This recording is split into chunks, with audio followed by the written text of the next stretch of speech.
Jake's hard face breaks for a moment. He composes fast enough that an untrained eye wouldn't have even noticed. The pain, however, stays on his face in the form of a clenched jaw muscle. Jake and I don't share a long history, but the one we do share is by far more intimate than any extended one. "There have been some rumors," he says under his breath. Nonetheless, it still reaches me, and it's enough to draw my attention. "What rumors?" I ask solemnly. He snaps out of a short reverie and just shakes his head. "Which rumors, Jake?" My voice is as cold as the expression my face has taken. "Is it about AZ?" "Leave it." His eyes mirror mine, and the determination they transmit certainly backs his words. It was just a slip-up. He is not about to elaborate. I know that he won't tell me anything, whatever he has, for the sole purpose of keeping me safe.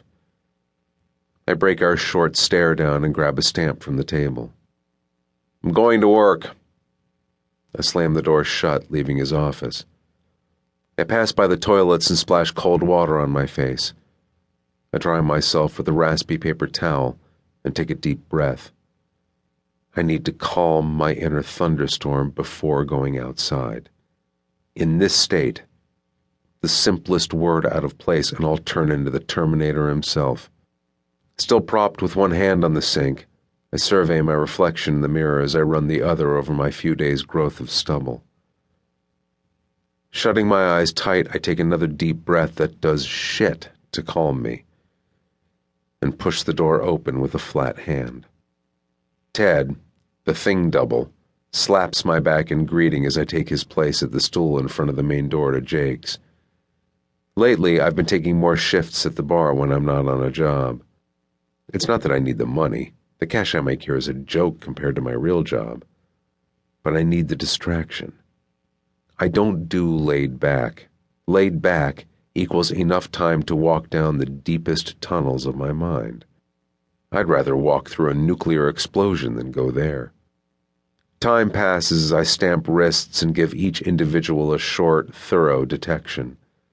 The flow of patrons is slow but steady, just the right pace to keep me busy.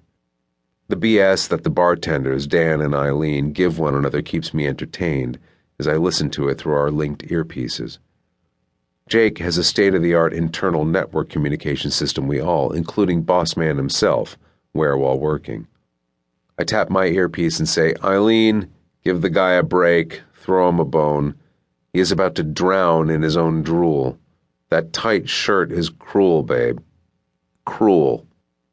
"Reeves, the only one that I'm willing to throw more than a bone to is you," she says in a forced, slutty voice. I chuckle in response. "Don't distract the bouncer." Jake's voice comes over the electronic line. "I need him thinking with his upper head." "Gotcha, boss." "Thanks for trying, dude." Dan adds his share. "Anytime." I release the button that allows them to hear me and reach for the cold bottled water under my chair. Coming up, I'm facing a group of people, but see only one. A smug curve pulls up at the edge of my lips as I acknowledge her, thinking how thoroughly I acknowledged her last night while stroking myself in the shower. Just fantasizing about her was better than actually bagging the tails I've had lately. She is lightly flushed.